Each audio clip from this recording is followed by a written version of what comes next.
دوستو آج کی اس ویڈیو میں ہم بات کرنے جا رہے ہیں ایسے موضوع پر جس کے متعلق بحیثیت مسلمان ہم سب کو مکمل معلومات ہونی چاہیے کہ ہم آنے والے وقت میں اپنے ایمان کی حفاظت کر سکیں۔ دجال کی آمد ایک ایسا موضوع ہے جس کے متعلق کئی احادیث میں ذکر کیا گیا ہے۔ ہر نبی نے بھی اس آنے والے فتنے کے بارے میں آگاہ کیا ہے، اسی طرح ہمارے پیارے نبی صلی اللہ علیہ وسلم نے بھی دجال کے فتنہ کے بارے میں کئی مرتبہ خبردار کیا ہے۔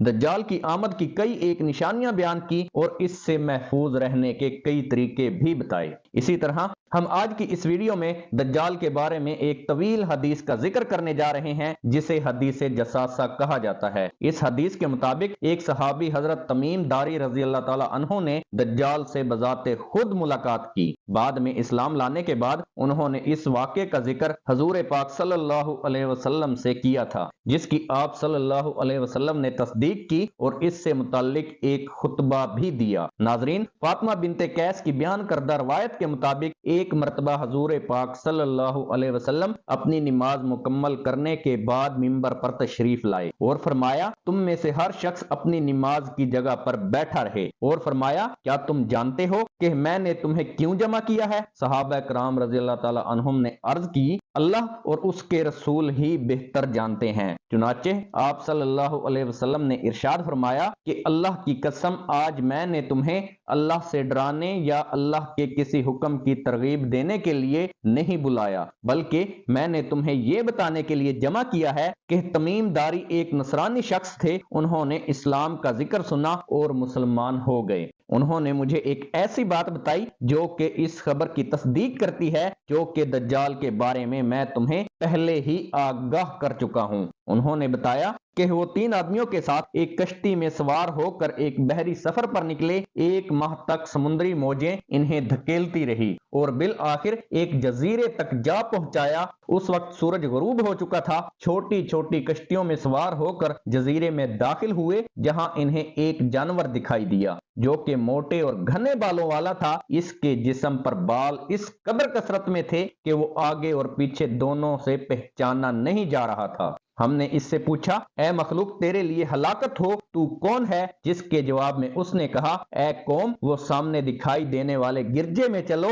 کیونکہ وہ تمہاری آمد کی خبر میں بہت زیادہ دلچسپی رکھتا ہے۔ وہ لوگ یہ سن کر گھبرا گئے، انہیں شک ہوا کہ یہ کہیں کوئی جن نہ ہو، لہٰذا جلدی جلدی چلے، یہاں تک کہ گرجے میں داخل ہو گئے۔ وہاں انہوں نے ایک لمبے قد والا انسان دیکھا کہ ایسا انسان انہوں نے آج تک نہیں دیکھا تھا۔ وہ بہت سختی سے بندھا ہوا تھا، اس کے دونوں ہاتھ گردن کے ساتھ بندھے ہوئے تھے اور اس کے گھٹنے اور ٹخنے لوہے کی زنجیروں میں۔ بس انہوں نے پوچھا، تیرے لیے ہلاکت ہو، تو کون ہے؟ جس کے جواب میں اس نے کہا، اگر تم میری خبر پانے پر قادر ہو ہی گئے ہو تو پہلے تم بتاؤ تم کون لوگ ہو؟ تو انہوں نے جواب دیا کہ ہم عرب کے باسی ہیں اور ایک بحری جہاز میں بیٹھ کر ہم یہاں تک آئے ہیں۔ جب ہم سمندر میں پہنچے تو ہم نے اس کی لہروں کو بہت پرجوش پایا۔ 1 مہینے تک ہم ادھر ادھر بھٹکتے رہے اور بالآخر ہم اس جزیرے تک پہنچ گئے۔ اب تم بتاؤ کہ تم کون ہو؟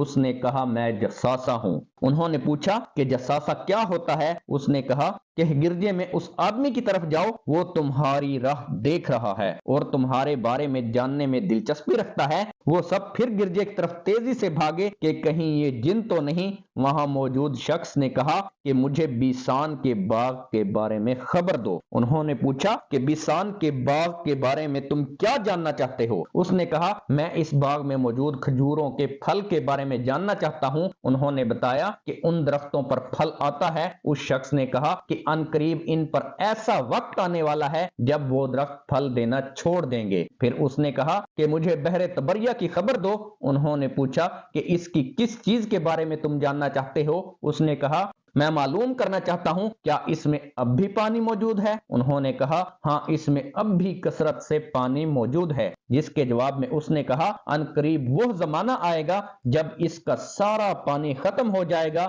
پھر اس نے کہا مجھے زگر کے چشمے کے بارے میں بتاؤ، تو چنانچہ انہوں نے پوچھا کہ اس کی کس چیز کے متعلق جاننا چاہتے ہو؟ اس پر اس نے کہا کیا اس چشمے کی مدد سے وہاں کے لوگ کھیتی باڑی کرتے ہیں؟ انہوں نے جواب دیا کہ بے شک وہ چشمہ کثیر پانی والا ہے، وہاں کے رہنے والے اس سے کھیتی باڑی بھی کرتے ہیں۔ پھر وہ کہنے لگا کہ اب مجھے امیوں کے نبی کے بارے میں کچھ بتاؤ کہ اس نے کیا کیا ہے۔ انہوں نے جواب دیا کہ وہ مکہ چھوڑ کر مدینہ میں ہے۔ انہوں نے پوچھا کیا راستے میں اس نے جنگ کی ہے؟ انہوں نے جواب دیا کہ ہاں کی ہے۔ اس نے پوچھا کہ اس نبی نے اہل عرب کے ساتھ کیا سلوک کیا؟ انہوں نے جواب دیا کہ وہ عرب اور اس کے کچھ ملحقہ علاقوں پر غالب آ چکے ہیں، ان سب نے اس کی اطاعت کی ہے۔ اس نے پوچھا کیا واقعی ایسا ہو چکا ہے؟ اس نے کہا ہاں ایسا ہی ہو چکا ہے۔ جس کے بعد اس نے کہا ان سب کے حق میں بہتر ہے کہ وہ اس کے تابع ہو جائیں، اور اب میں تمہیں اپنے بارے میں خبر دیتا ہوں کہ میں دجال ہوں اور ان قریب مجھے یہاں سے نکلنے کی اجازت دی جائے گی۔ بس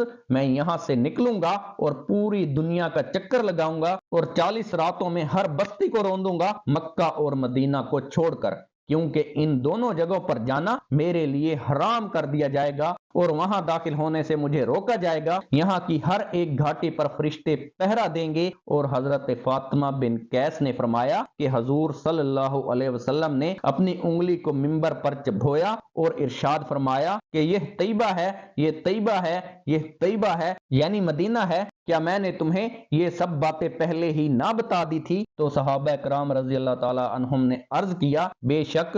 تو آپ نے فرمایا بے شک مجھے تمیم کی اس خبر کی خوشی ہے، کیونکہ یہ ان باتوں کی تصدیق کرتی ہے جو دجال اور مکہ مدینہ کے بارے میں تمہیں پہلے ہی بتا چکا ہوں۔ بس آگاہ رہو، دجال شام یا یمن کے سمندر میں نہیں بلکہ مشرق کی طرف ہے۔ آپ نے مشرق کی طرف ہاتھ سے اشارہ